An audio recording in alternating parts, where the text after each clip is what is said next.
Sir, ನಾವು ಈ ರಾಜ್ಯದ ಈ ದೇಶದ ಪ್ರಜೆಯಾಗಿ ನಾವು ನಮ್ಮ ಮಕ್ಕಳಿಗೆ ಏನು ಹೇಳ್ತೀವಿ?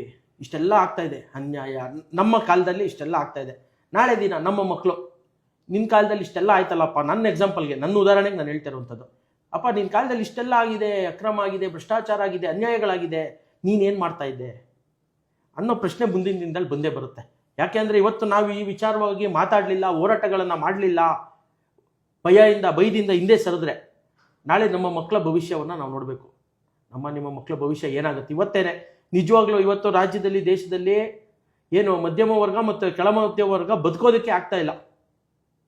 ಕೇವಲ ಒಂದು 5-6% ಜನರ ಹತ್ರ ಇಡೀ ದೇಶದ ಸಂಪತ್ತಿದೆ. ದೇಶದ ಸಂಪತ್ತು ಸಮಾನವಾಗಿ ಎಲ್ರಿಗೂ ಹಂಚಿಕೆ ಆಗಬೇಕು, ಅದು ಆಗ್ತಾ ಇಲ್ಲ. ಹಾಗಾಗಿ ಇವತ್ತು ನಾಳೆ ನಾನು ತಗೊಂಡಾಗ ನನ್ನ ಮಗಳು ಕೇಳಬಾರ್ದು, ಅಪ್ಪ ಏನು ಮಾಡ್ತಾ ಇದ್ದೆ ನೀನು ಅನ್ನುವಂಥದ್ದನ್ನು ಕೇಳಬಾರ್ದು. ನಾನು ಒಬ್ಬ ಪ್ರಜೆಯಾಗಿ ನನ್ನ ಕರ್ತವ್ಯ, ಆ ಕರ್ತವ್ಯವನ್ನು ನಾನು ಪಾಲಿಸಬೇಕು ಅಂತೇಳಿ ಧೈರ್ಯವಾಗಿ ಬಂದಿದ್ದೀನಿ. ಏನಾಗ್ಬಿಡುತ್ತೆ ಈಗ, ಮನುಷ್ಯ ಒಂದು ಸಾವು ಯಾವಾಗ ಬರುತ್ತೆ ಅನ್ನೋದು ಗೊತ್ತಿಲ್ಲ, ಯಾರಿಗೆ ಹಿಂಗಾಗುತ್ತೆ ಅಂತ ಗೊತ್ತಿಲ್ಲ. ನಾವು ಏನೂ ಮಾಡ್ದಲ್ಲೇ ಇವತ್ತು ನಾವು ಹುಟ್ಟಿದ್ದೀವಿ, ಹಂಗೆ ಹೋಗ್ತೀವಿ ಅನ್ನೋದ್ರಲ್ಲಿ ಅರ್ಥ ಇಲ್ಲ. ಪ್ರಶ್ನೆ ಮಾಡಬೇಕು. ಇವತ್ತು ಆಗ್ತಾಯಿದೆ, ಅಕ್ರಮ ಅನ್ಯಾಯ ಆಗ್ತಾಯಿದೆ, ನಮ್ಮ ಕಣ್ಣು ಮುಂದೆ ಆಗ್ತಾಯಿದೆ, ಅದನ್ನು ನಾನು ಪ್ರಶ್ನೆ ಮಾಡಲಿಲ್ಲ ಅಂದರೆ ನಾನು ಹುಟ್ಟಿ ಏನು ಪ್ರಯೋಜನ ಅನ್ನೋದು